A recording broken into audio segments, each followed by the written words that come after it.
the Supreme Court has decided not to get involved in the NFL's concussion settlement with 20,000 players. That means $1 billion will go to those players who've been diagnosed with brain injuries linked to repeated concussions. While that money may help a little bit, the bigger victory would come from being able to diagnose those concussions earlier so they could be properly treated.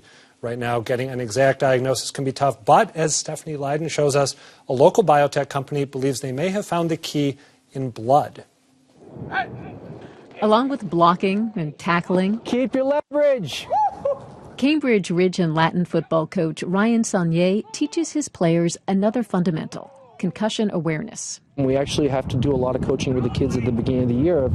You have to diagnose your own symptoms so you can let us know. Unlike, say, a broken ankle, diagnosing a concussion includes an element of guesswork.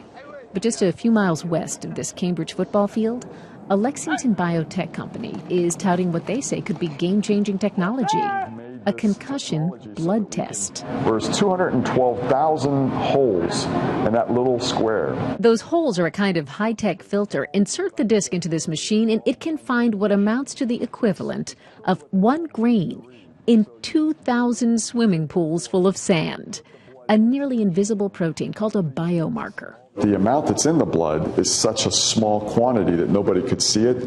We can see it, and that's the breakthrough. Kevin Rosofsky is the CEO here at Quanterix.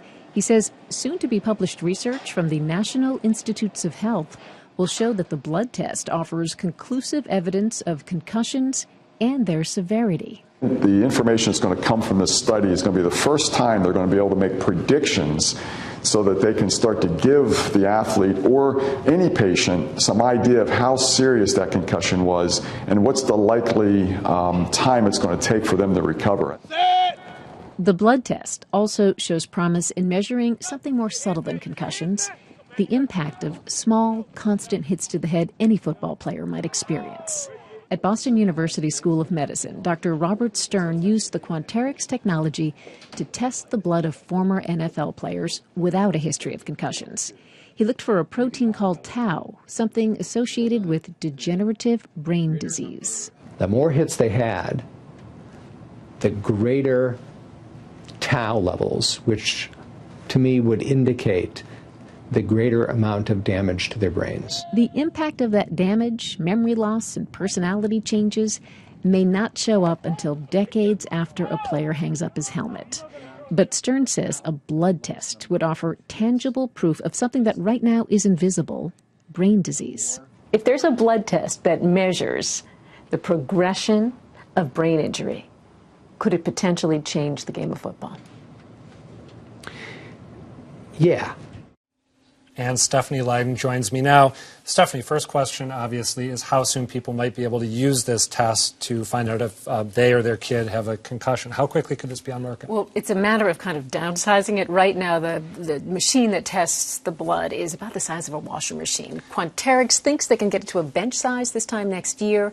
Within 3 years, they anticipate having a handheld device that could be used on the sidelines. And is it in clinical trials right now? It's not in clinical trials. There is research being done. They think there's a potential workaround where it may not go to clinical trials. All right, so you talked about a related test that would identify tau's, right, a marker of That's right. brain disease caused by small-scale impacts to the head.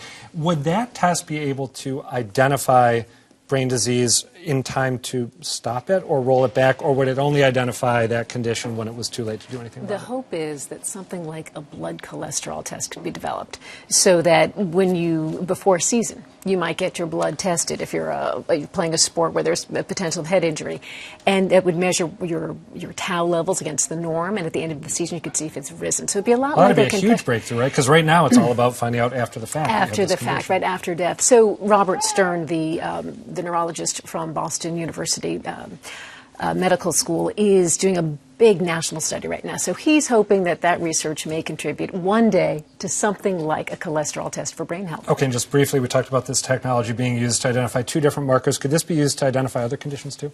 Yeah, the technology is being used at pharmaceutical companies. They're using it to test for things like cancer and heart disease. So we'll see. All right, Stephanie Leiden, thank you.